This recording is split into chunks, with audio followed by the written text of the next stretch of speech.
ఇరాన్తో యుద్ధాన్ని ముగించే ఒప్పందం దాదాపు పూర్తయిందని, ఈ వారాంతంలో యూరప్లో దీనిపై సంతకాలు జరిగే అవకాశం ఉందని అమెరికా ప్రెసిడెంట్ ట్రంప్ వెల్లడించారు. ఈ వారాంతంలోనే యూరప్లో జరిగే సంతకాల కార్యక్రమానికి ఉపాధ్యక్షుడు జేడీ వాన్స్ హాజరయ్యే అవకాశం ఉందని చెప్పారు. తాజా విడత చర్చల గురించి ఖతార్, యుఏఈ, సౌదీ అరేబియా, బహ్రెయిన్తో సహా పశ్చిమాసియా దేశాల నాయకులతో తాను మాట్లాడినట్టుగా ట్రంప్ తెలిపారు. ఇరాన్తో అమెరికా యుద్ధాన్ని ముగించిందని ప్రకటించారు. ఎప్పటికీ అణ్వాయుధాన్ని కలిగి ఉండకూడదన్న తమ షరతుకు ఇరాన్ ఒప్పుకున్నట్టుగా ట్రంప్ చెప్పారు. ఒప్పందం ఖరారైన వెంటనే హార్ముజ్ జలసంధి తిరిగి తెరుచుకుంటుందని తెలిపారు ట్రంప్. అణ్వాయుధాన్ని పొందేందుకు చేసే ప్రయత్నాన్ని విరమించుకోవడానికి ఇరాన్ అంగీకారం తెలిపిందని ట్రంప్ చెప్పారు. అణ్వాయుధాన్ని ఇరాన్ కొనుగోలు చేయదు లేదా ఏ విధంగానూ దాన్ని అభివృద్ధి చేయదు. వారి వద్ద అణ్వాయుధం ఉండదు అని ట్రంప్ ప్రకటించారు.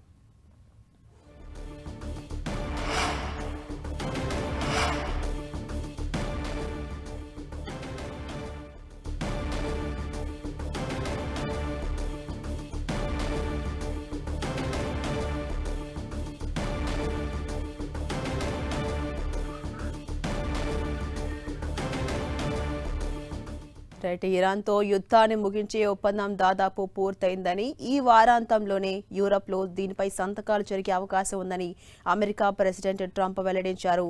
ఈ వారాంతంలోనే యూరప్లో జరిగే సంతకాల కార్యక్రమానికి ఉపాధ్యక్షుడు జేడీ వాన్స్ హాజరయ్యే అవకాశం ఉందని చెప్పారు ట్రంప్.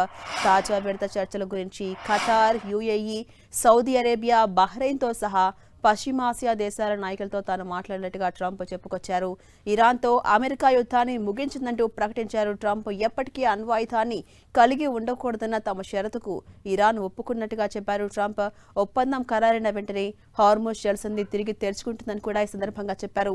అణ్వాయుధాన్ని పొందేందుకు చేసే ప్రయత్నాన్ని విరమించుకోవడానికి ఇరాన్ అంగీకారం తెలిపినట్టుగా ట్రంప్ చెప్పారు. అణ్వాయుధాన్ని ఇరాన్ కొనుగోలు చేయదు లేదా ఏ విధంగానూ అభివృద్ధి చేయదని తెలిపారు.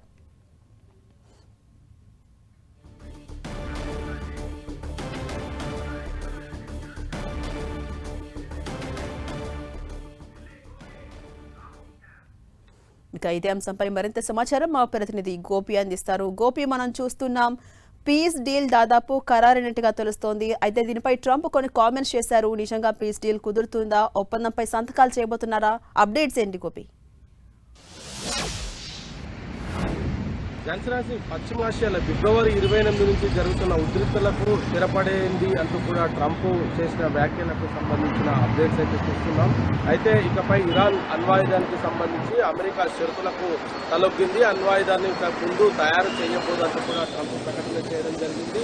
మరోవైపు ఇజ్రాయెల్ అధినేత నెతన్యాహు కూడా ఈ యొక్క అణ్వాయుధానికి సంబంధించి కూడా ఆయన కూడా చాలా కీలకమైన వ్యాఖ్యలు చేశారు. నేను అధ్యక్షుడిగా ఉన్నంత వరకు కూడా ఈ యొక్క అణ్వాయుధాన్ని తయారు చేయనియను అంటూ కూడా ఆయన కూడా వ్యాఖ్యలు చేశారు. అయితే ఇరాన్ మాత్రం ఈ యొక్క ఒప్పందానికి సంబంధించి దగ్గరగా ఉన్నాము, ఇంకా ఒప్పందం పైన సంతకాలు జరగలేదు, వదంతులను నమ్మొద్దు, పూర్తి స్థాయిలో ఒప్పందాలు కుదిరిన తర్వాత తానే ప్రకటిస్తానంటూ కూడా ఇజ్రాయెల్ అధ్యక్షుడు కూడా ప్రకటించడం జరిగింది. మరి ఇప్పటికే సీజ్ ఫైర్ కి సంబంధించి గత 4-5 రోజులుగా కూడా ఇరాన్ పైన విధించబడుతున్న అమెరికా సీజ్ ఫైర్ అంటూ కూడా ప్రకటించిన నేపథ్యంలో మరి ఇరాన్ నిజంగానే అమెరికా శక్తులకు తలొగ్గిందా? ఎందుకంటే ఇరాన్ కూడా గతంలో 12 అంశాలను కూడా అమెరికా ముందు ఉంచడం జరిగింది. ముఖ్యంగా ఇరాన్ ఆస్తులను, ప్రపంచంలోని వివిధ దేశాల్లో ఉన్న ఇరాన్ ఆస్తులపైన అమెరికా ఆధిపత్యం చెల్లదంటూ కూడా వ్యాఖ్యానించడం జరిగింది. అదేవిధంగా భారీ స్థాయిలో నష్టపరిహారాన్ని కూడా అమెరికా నుంచి కోరడం జరిగింది. మరి వీటన్నిటిపైన కూడా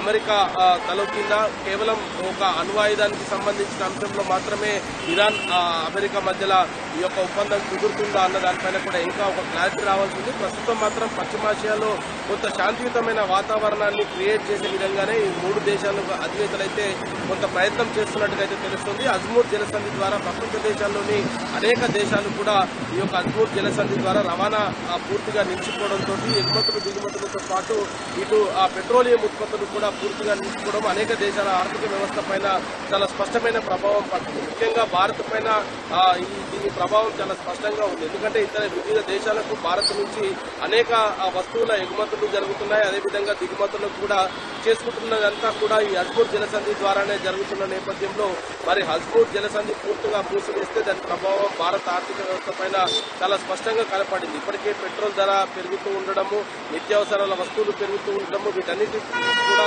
అజ్మూర్ జలసంధి మూసివేయడమే ప్రధాన కారణం అనేది కూడా తెలుస్తుంది. మరి ఇప్పుడు ఈ యొక్క సీజ్ ఫైర్ కి సంబంధించి ట్రంప్ ప్రకటన నేపథ్యంలో మరి ఇరాన్ అయితే కొంత దీనిపైన ఇంకా సమన్వయం పాటించాలంటూ కూడా ఇరాన్ ప్రకటించిన నేపథ్యంలో మరి ఏం జరగబోతుంది అనేది కూడా వేచి చూడాలి. Right, thank you Gopi.